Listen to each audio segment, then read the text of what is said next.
అసలు అందం అంటే ఏంటి? అది రూపమో, రంగో, అలంకారమో కాదు.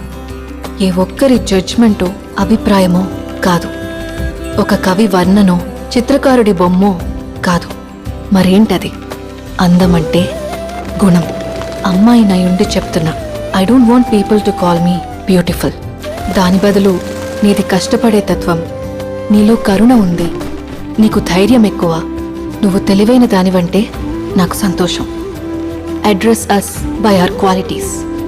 ఎంఎస్ సుబ్బలక్ష్మి అంటే భక్తి, అందం కాదు. మదర్ తెరెసా అంటే కరుణ, అందం కాదు. ఐన్ ర్యాండ్ అంటే తత్వం, అందం కాదు. సరస్వతి అంటే విద్య, దుర్గా అంటే ధైర్యం, గౌరీ అంటే తపస్సు, లక్ష్మి అంటే శుభం. ఇలా ఏ దేవతనైనా ఆమె క్వాలిటీస్ కోసమే పూజిస్తారు, ఆమె అందం కోసం కాదు.